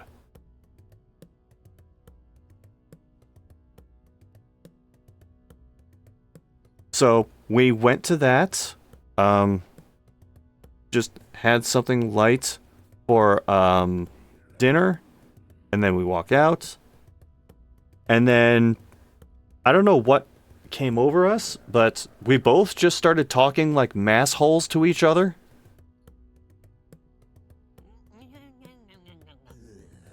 I think it was the, I think it's that when you're in Boston and you're within a certain, like, distance of a Dunkin' Donuts, that just kind of naturally comes out of you. Speaking of which, we did stop at a Dunkin' Donuts. Got a couple of things and then headed back to the hotel, and I tested another game. Because while we were browsing these various places that were selling old physical video games, I picked up a copy of a game that I've actually been meaning to get for a while, but hadn't yet. Aggressive Inline. Because I'd heard decent things about it, and you know what? I was pleasantly surprised.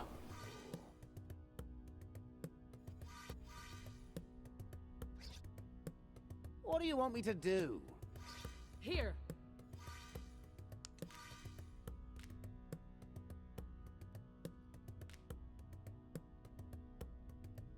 Now that said, there were some weird moments, like physics just breaking, or there was one moment where I fell through the level, but it happened so quickly that I couldn't get my phone out to film any of it.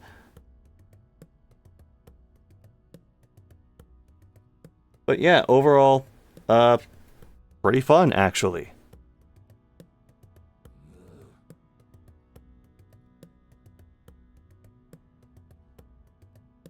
And then we eventually went to sleep, and that takes us into Monday. Rather than taking the T and the bus to get to the airport, we decided we were just going to wait for an airport shuttle that the hotel apparently had.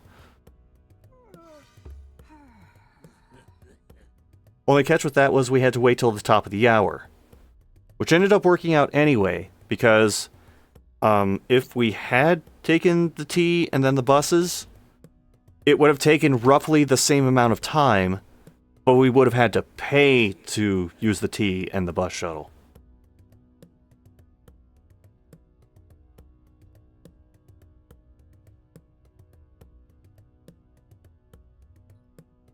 So we both had the same airline, so we could go through the same terminal, hung out a little bit, and then eventually said our goodbyes. Casey's plane took off before mine.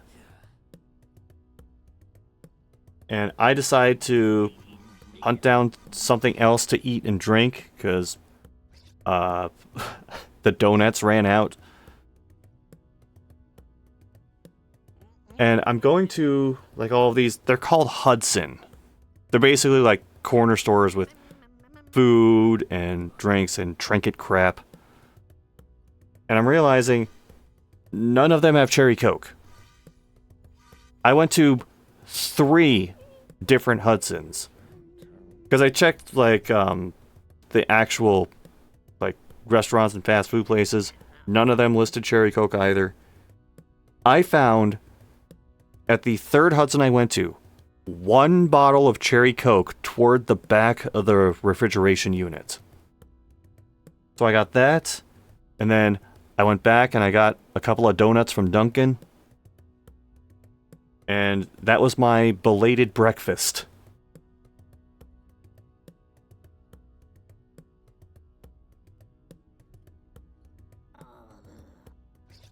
Yes? Ready. What should I do?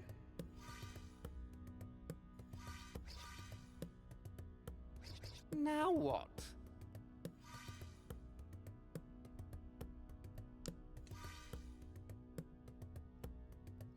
Actually, hold on.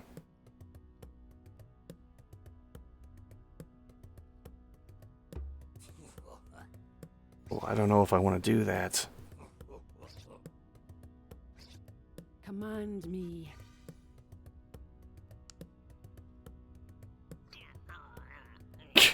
Damn it, Bloody. The last cherry Coke is in captivity. SCXCR is at peace.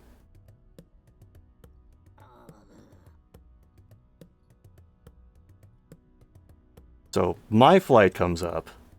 I get on the plane. Again, I'm just throwing the headphones on, blasting music. My MP3 player has a sense of irony to it.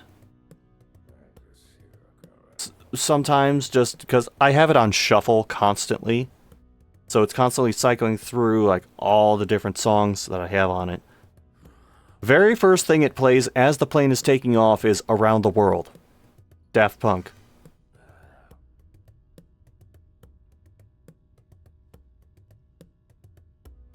Now this time my connecting flight was in Chicago. Ready when you are.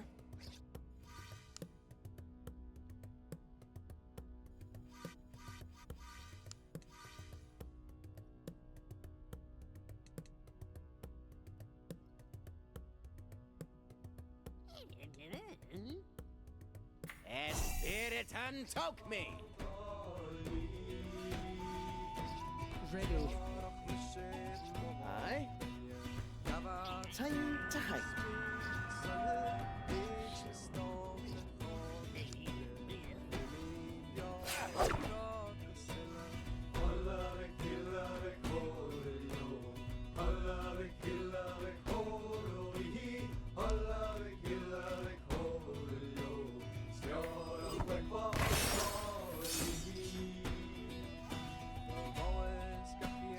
Okay. This is gonna be kind of a mess, but I'll try to make it work.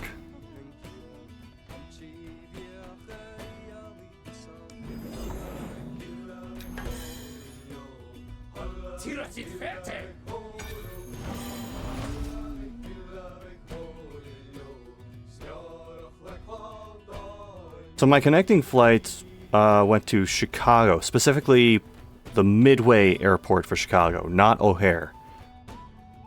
As we were getting off the plane, this lady in front of me turns around and says, "Hey, would you mind helping get my carry-on out from the overhead compartment? It's pretty heavy." And I go, "You know what? Sure." So I reach up and I get this, like, carry-on suitcase out. It kind of tips toward me a little bit, and juice starts leaking out of the suitcase and all over my arm.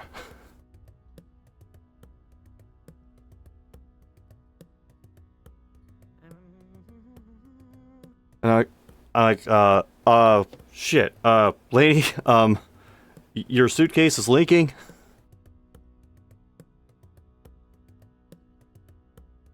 She was really apologetic. I don't know why she had... It smelled like orange juice. I don't know why she had orange juice in her suitcase. That just seems like a recipe for disaster. And it was, apparently. But there were some, like, paper towel things that some of the on-flight crew gave me to, like, help clean off a little bit.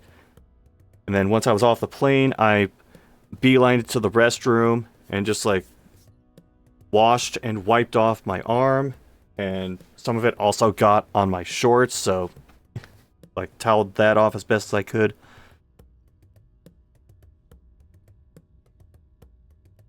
Now, I have a pretty decently long layover at the Midway airport, so I'm looking around for things to eat and drink.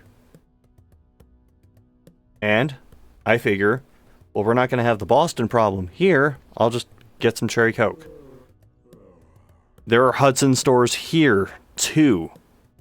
So I'm checking them, and I'm checking, like, the legit restaurants. Nobody has Cherry Coke. Absolutely nobody. I checked 7 or 8 different places.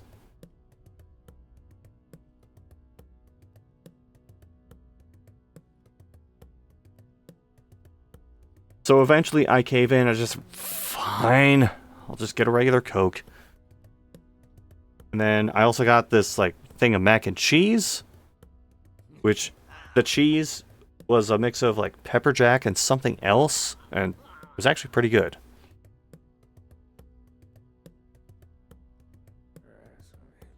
And the flight from there back to home was, and it was advertised as being like an hour long. We actually got there in like just over 40 minutes.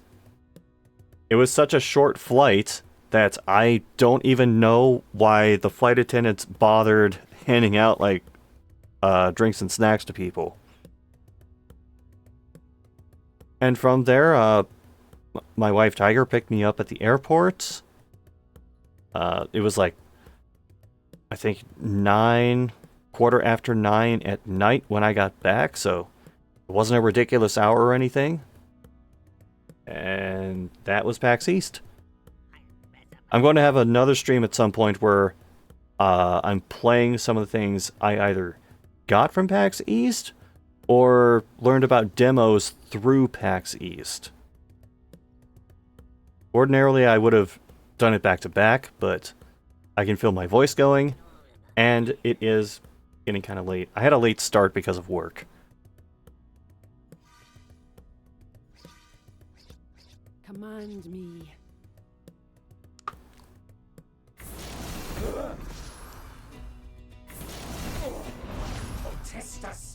Ready. Did you say crumpets?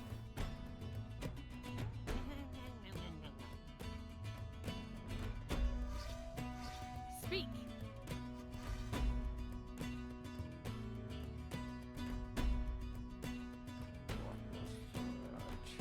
Here.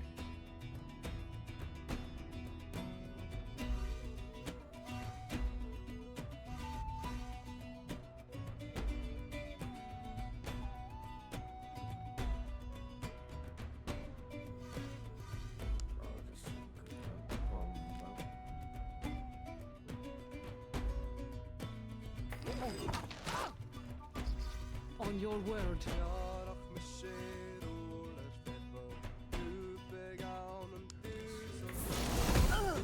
Damn. I was hoping for an extra crit.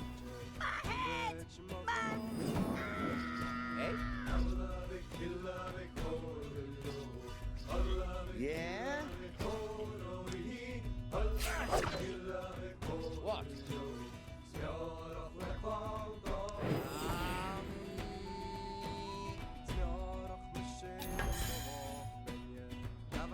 Ad grandum proximuni ferte.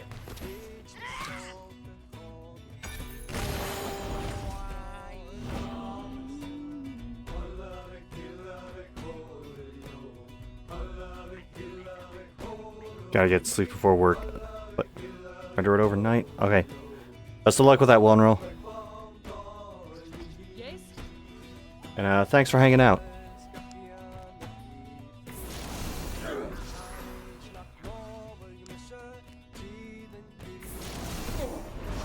Anime area.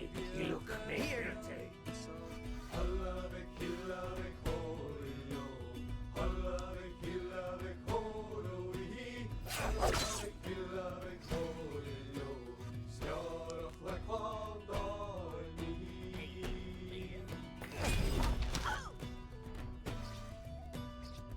What do you want me to do?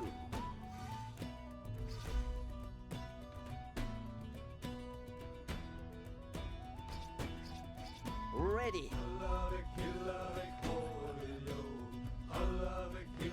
Yes?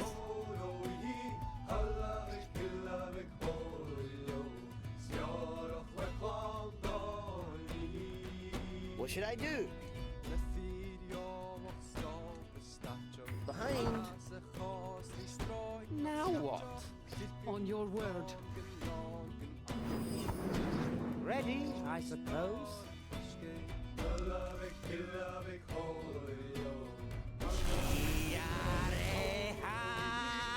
Aye. Non necans te firma. Can you sing?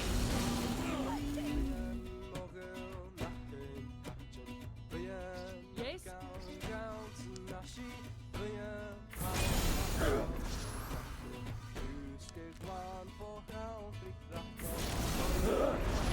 Testas maxime corrumpit.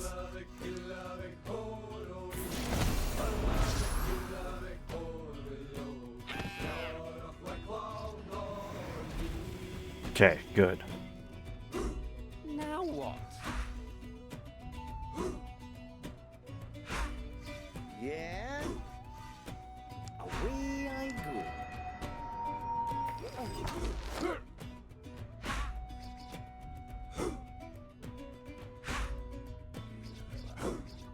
Command me. Phew, I still have to be careful about this. Hey?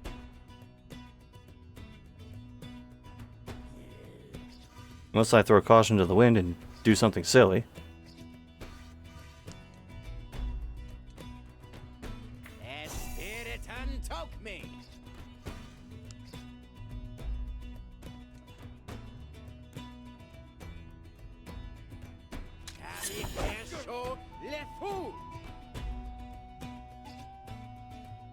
Speak. Ready when you are. What?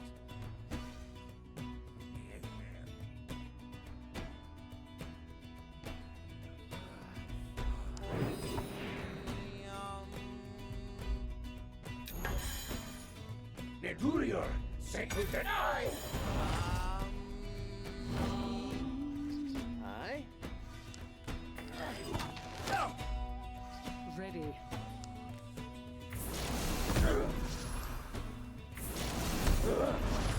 Nerve et sanguis, flama et ignes fratis! You are in the way. Carry their swords, let who? My brain!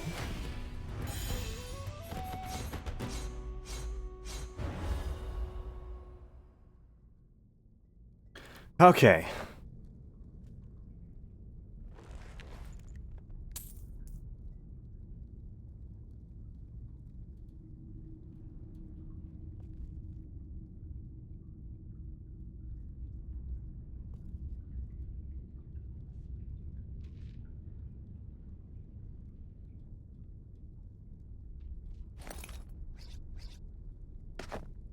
Alright, let's do this level up first.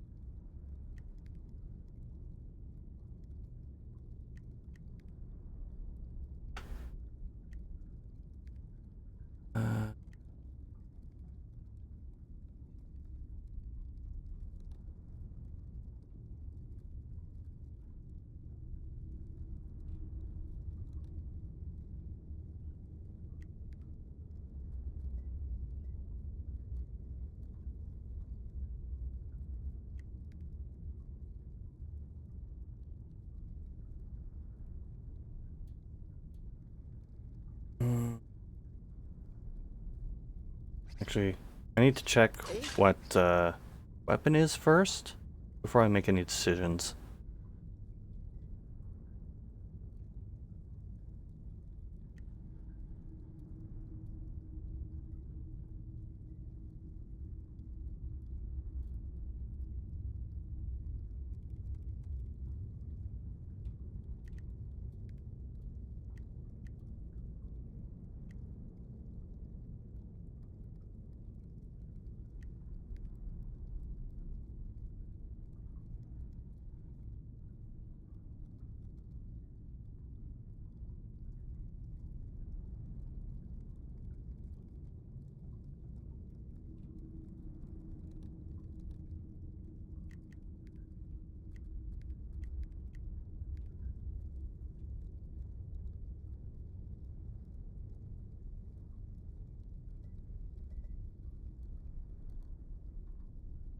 Drop is really good.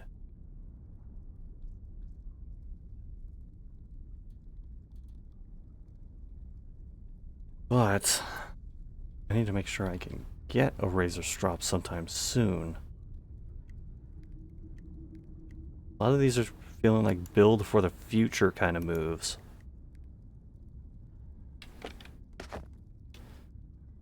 Point that I honestly might just come back to it later.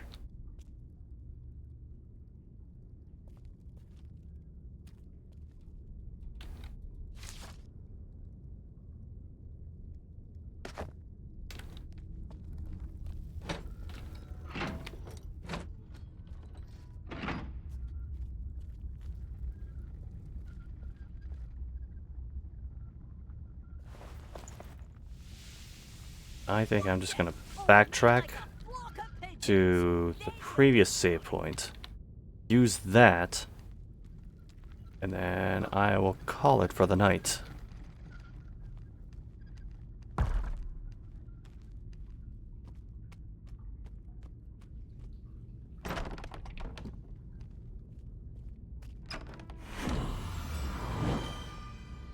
Okay. So, sometimes in the next couple days, I'm gonna do a stream that's just nothing but stuff I got from PAX or demos I learned about from PAX. We can look forward to that, I guess? Maybe?